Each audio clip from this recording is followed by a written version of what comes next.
Exercise 9.1 के question number 12 पर बात करते हैं, जिसमें कह रहा है कि 7 मीटर ऊंचे भवन के शिखर से एक केबल टावर के शिखर का उन्नयन कोण 60 अंश है और इसके पाद का अवनमन कोण 45 अंश है, तो टावर की ऊंचाई ज्ञात कीजिए।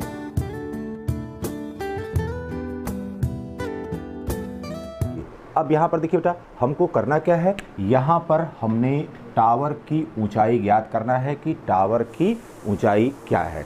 अब अगली बात यहाँ पर क्या क्या दी गई है। एक भवन है AB के रूप में यहाँ पर चित्र में प्रदर्शित किया गया है, जो कि 7 मीटर ऊंचा भवन है। फिर भवन के शिखर से इसके सम्मुख जो टावर है उसके शिखर का उन्नयन कोण यहाँ पर 60 अंश है और भवन के शिखर से टावर के पाद का अवनमन कोण यहाँ पर 45 अंश के बराबर है। अब यहाँ पर चित्र को समझते हैं। यहाँ पर AB एक 7 मीटर ऊंचा भवन है और प्रेक्षक यहाँ पर स्थित है। अब यहाँ इसके सम्मुख इसी क्षैतिज रेखा पर एक टावर स्थित है और इस बिंदु A पर प्रेक्षक स्थित है। यहाँ से अब यह देखता है कि शिखर जो टावर है उसका 60 अंश के बराबर उन्नयन कोण मिल रहा है। फिर इसी A बिंदु से जब देख रहा है तो इसके पाद का अवनमन कोण यहाँ पर 45 अंश के बराबर है।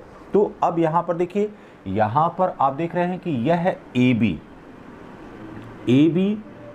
इज इक्वल टू, यह किसके बराबर हो जाएगा, CD के बराबर हो जाएगा। यह CD के बराबर हो जाएगा और यह 7 मीटर के बराबर हो जाएगा। फिर देखिए यहाँ पर यह BC इज इक्वल टू यहाँ पर यह AD के बराबर हो जाएगा। क्यों? क्योंकि ABCD यह क्या है, एक आयत निर्मित कर रहा है और यहाँ पर AB पैरेलल टू CD है और साथ ही साथ BC पैरेलल टू यहाँ पर AD है, BC पैरेलल टू AD है। तो इतनी बातों को यहाँ पर समझ लेना है।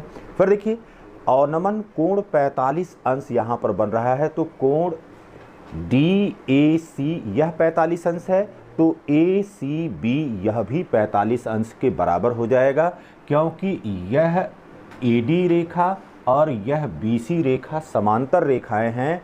तो यहाँ पर दो समानांतर रेखाओं को यह तिर्यक रेखा AC काट रही है, इसलिए एकांतर कोण यहाँ पर हमको इस टावर की ऊंचाई ज्ञात करना है।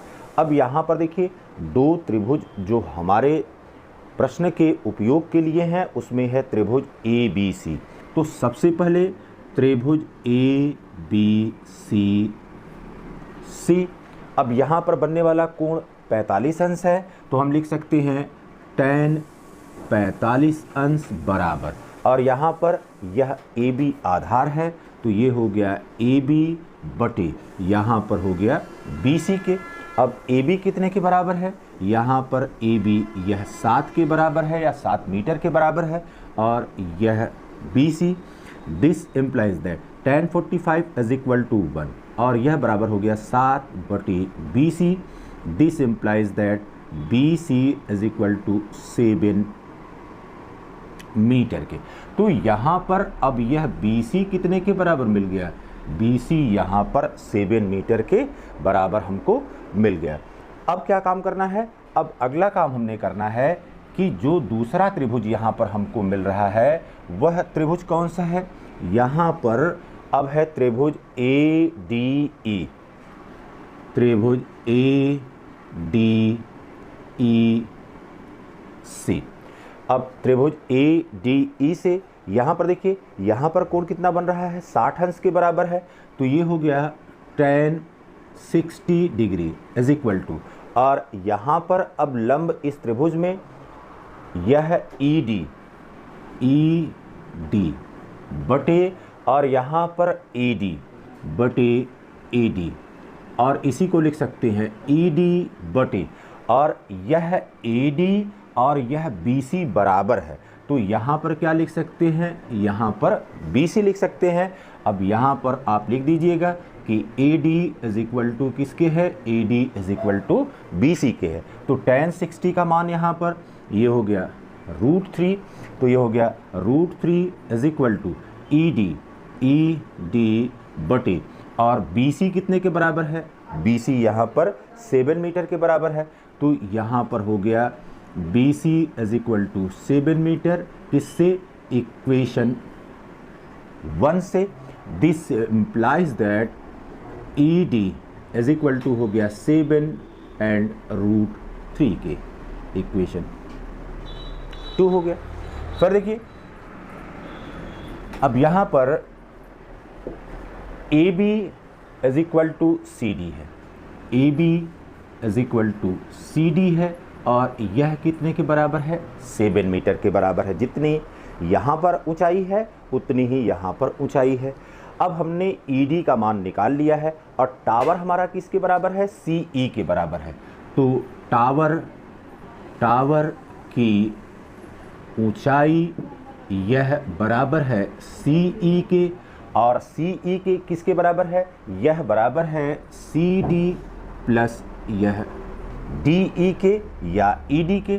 तो यहाँ पर अब CD किसके बराबर हो गया, CD बराबर हो गया 7 के, प्लस और ED या DE किसके बराबर हो गया, यह 7 √3 के।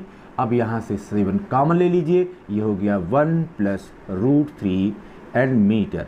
तो अब यहाँ पर टावर की ऊंचाई हमको कितनी मिल गई, 7 × 1 प्लस √3 मीटर के बराबर, या इसी को लिख सकते हैं 7 × √3 + 1 मीटर के बराबर।